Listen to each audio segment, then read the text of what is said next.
हमारे चैनल को सब्सक्राइब कीजिए और दबाएं bell icon.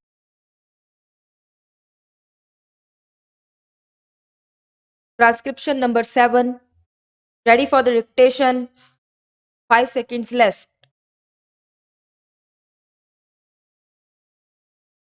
Now, I would like to say that with this measure we are now adopting, to my mind, it will not be possible to have this system or any other system functioning effectively. The number of clauses that we have included are so restrictive and rigid that it will not be possible for any system to function in this country. If at all it is able to function, it will be able to function with a lot of difficulties. It will be said afterwards that the industrial sector, particularly the private sector, has not been able to deliver the goods.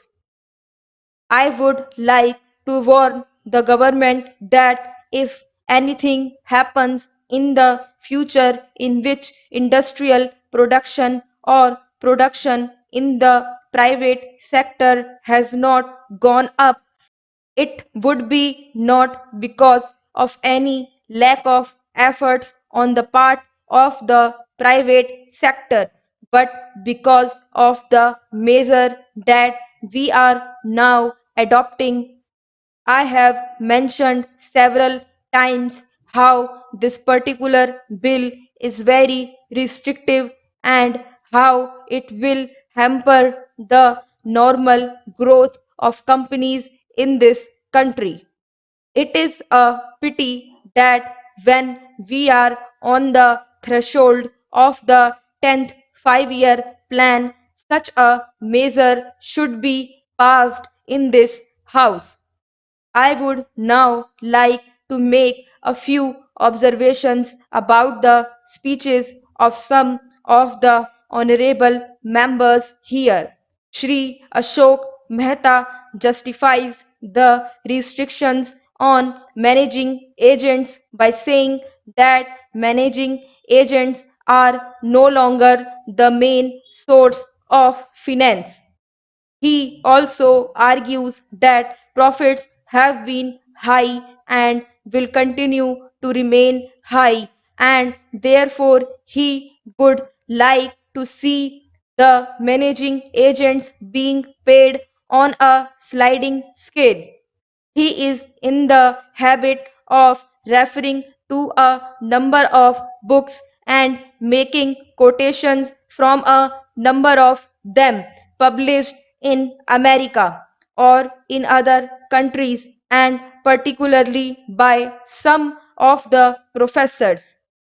I would also like to mention to him that even when companies are floated, it requires a certain amount of confidence amongst the investing public, and it is because a particular firm is managing a particular company that this confidence is created in the investing public. Even there, as the Honorable Finance Minister has said, there is a sort of overall tight control. New banks and insurance company are not floated nowadays. What you have are the few banks which are existing and the few insurance companies that are existing. The other point is that the credit worthiness of the managing agency firm does count to a certain extent in getting credit from the banks and financial institutions. Yesterday, it was mentioned by my honorable friend that the crux of the problem is the question of payment of remuneration to a particular managing agency system. He said that in this bill, a definite encouragement has been given to the alternative type of management, namely the managing director or the manager, where an individual has been permitted to take 5%, while in the case of the managing agency, it has been permitted to take about 10%.